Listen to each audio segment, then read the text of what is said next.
बोलिए सच्चे दरबार की जय। भक्तों, सप्तमम काल रात्रि च, सातवें नवरात्रे के दिन हम सभी माता काल रात्रि की आराधना करते हैं। भक्तों, या देवी सर्वभूतेषु काल रात्रि नमोस्तुते, नमस्तस्यै नमस्तस्यै नमस्तस्यै नमो नमः। भक्तों, थोड़ा सा माँ काल रात्रि के बारे में कथा श्रवण करेंगे सूक्ष्म में। कहते हैं शुंभ निशुंभ नाम के जो राक्षस थे, चंड मुंड शुंभ निशुंभ, बड़े भयंकर राक्षस थे भक्तों।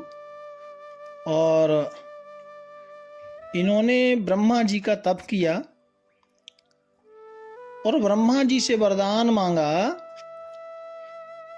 कि हमें त्रिदेव यानी समस्त देवताओं में से कोई परास्त न कर पाए, ऐसा आशीर्वाद मांगा।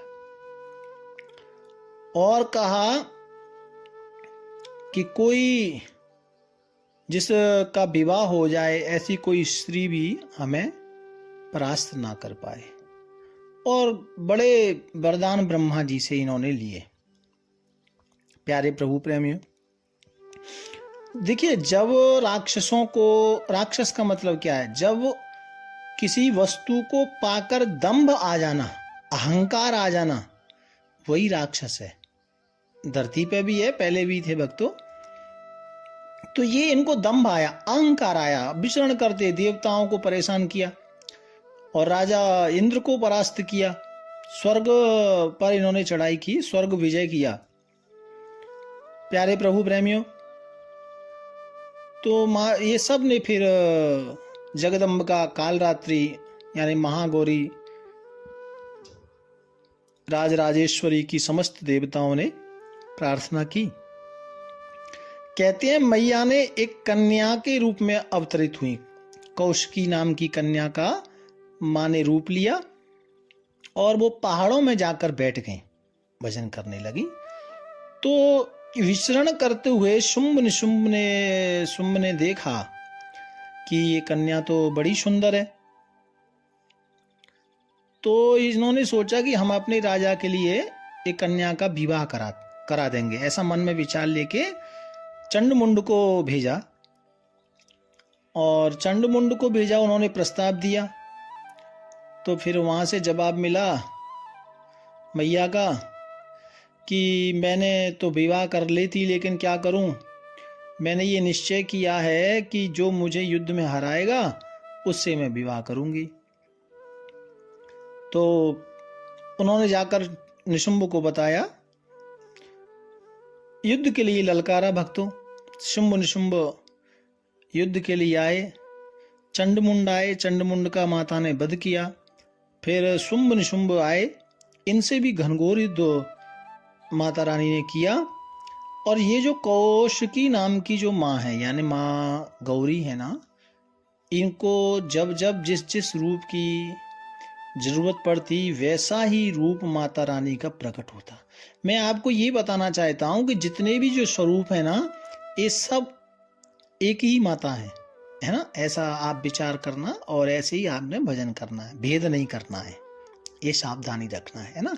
कई बार हमारे मन में होता है ना कि नैना देवी बड़ी है, कोई कहता है ज्वाला देवी बड़ी है। ऐसा नहीं है, ये सब माँ के एक ही रूप है।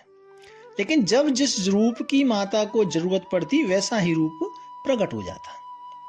तो भक्तों, अनेक प्रकार के यहाँ शुंभ को मारने के लिए निशुंभ को अष्टभुजा, कभी सिंहवानी, कभी कैसा कैसा रूप माता ने लेती रही। लेकिन इनके मध्य में एक इनका और दैत्य आया, उसका नाम था रक्त बीज। अरे रक्त बीज का मतलब यह है भक्तों कि इसका जितों रक्त गिरता ना, वैसा ही दूसरा राक्षस, जैसा वो था वैसा ही राक्षस दूसरा प्रकट हो जाता, महाभयंकर। तो माता रानी जब युद्ध लड़ रही थी और उस रक्त बीज को ऐसे काटती मारती, तो फिर उस जैसे और अनेक प्रकट हो जाते। तब माता काल रात्रि प्रकट हुई। माता की इच्छा शक्ति से माँ काल रात्रि कहें या माता काली कहें, और बड़ा भयंकर रूप लेकर के भगवतों एकदम कैसा था, ये गले में जो माला थी ना बिजली की तरह चमकती, यानी बिजली की माला, हाँ बिजली जैसी चमकदार माला पहनी थी, दांत चमक रहे थे, बाल बड़े बिखरे बिखरे थे भक्तों, जीभ निकली हुई थी, आंखें लाल थी, बड़ा भयंकर माँ काली, जिन्हें काल रात्रि कहते हैं हम, वो माता काल रात्रि प्रकट हुई और बड़ा भयंकर युद्ध हुआ भक्तों। तो जब युद्ध हुआ और माँ का फिर आदेश मिला कि माँ काल रात्रि तो इसलिए हुई है, तो जब रक्त बीज ने सोचा कि ये मेरा क्या करेंगी और वो युद्ध लड़ने लगी, तो एक दो बार तो वो रक्त गिरा, ऐसे प्रकट हुए। फिर माँ काल रात्रि ने अपनी जो भी रक्त गिरता ना, वो अपनी जिह्वा को इतना बड़ा कर लिया कि वो सब राक्षस जीव पर प्रकट होते, माता रानी सबको अंदर समेटती चली जाती, सब खत्म करती चली जाती। ये माँ काल रात्रि की छोटी सी कथा है। काल रात्रि को हम माता काली भी कहते हैं, है ना, बड़ा भयंकर रूप है। लेकिन भक्तों ये भयंकर रूप जो है ना, ये दुष्टों के लिए है, सवारी गधा की है। और लेकिन भक्तों के लिए तो माँ शुभंकरी, एक माँ का नाम है शुभंकरी, मतलब कल्याण करने वाली माँ है भक्तों के लिए। अच्छा, मैं आपको अब बताऊं इनकी पूजा कैसे करनी है। देखिए, तेल और घी ये दोनों दीपक जलाने हैं, ठीक है जी, और लाल फूल मैया को अर्पित करना है, गुड़ का भोग लगाना है, नीले रंग का रुमाल सिर पर रखे पूजा करनी है। ऐसा करने से शत्रुओं पर विजय मिलेगी। और ये शनि ग्रह से संबंध रखती हैं, तो इसके लिए बिजनेस में कोई दिक्कत आ रही हो, है ना, कोर्ट कचहरी का कोई केस चल रहा हो, उससे मुक्ति प्राप्त करने के लिए जी, और किसी भी तरह का कोई दुश्मन आपका, किसी दुश्मन से आप परेशान हो, ये सब व्याधि के लिए आपने माँ काली की उपासना करनी है। या कोई ऊपरी बाधा हो, जैसे किसी को लगता है ना कि साडे घर में कोई ऊपरी बाधा है, कोई भूत प्रेत पिशाच है, किसी ने कुछ कर दिया, है ना, ऐसा कोई मन में डर हो, भय हो, तो माँ काली की पूजा अवश्य करें भक्तों। और माँ काली को नींबू अवश्य भेंट करें, ठीक है जी। और हो सके तो संध्या बेला, यदि शाम को 5 बजे, 6 बजे, 7 बजे गोधूली बेला में एक नींबू माँ को भेंट करें, और एक नींबू अपने सिर के ऊपर से उबार के जल के अंदर उसको प्रवाह करें, जल के अंदर उसको डालें 7 बार अपने ऊपर से घुमा करके, और जल के अंदर उस नींबू को डालना है, ठीक है जी। तो इससे बहुत बड़ा आपको लाभ होगा और आपको शंका ये आपकी दूर होगी, ठीक है जी। और आपने मंत्र गुड़हल का फूल अवश्य मैया को बहुत प्रिय करें, और ऐं ह्रीं क्लीं चामुंडाई बिच्चे, ये मंत्र अच्छा है, श्रेष्ठ है, इस मंत्र का आपने जाप करना है।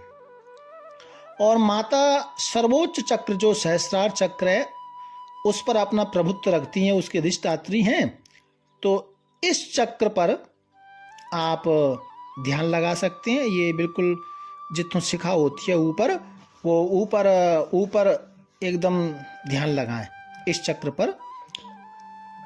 ये चक्र तो जब इस चक्र को जीव प्राप्त कर लेता है ना, तो वो स्वयं ईश्वर हो जाता है भक्तों। और इस चक्र पर गुरुदेव का ध्यान लगाएं, परब्रह्म परमात्मा अपने इष्टदेव का ध्यान लगाएं। गुड़ से बने पदार्थ का दान करें, है ना, इसका दान करें, किसी गरीब को, किसी अनाथ को, गुड़ से कोई वस्तु बनी हो उन पदार्थों का आप दान करें।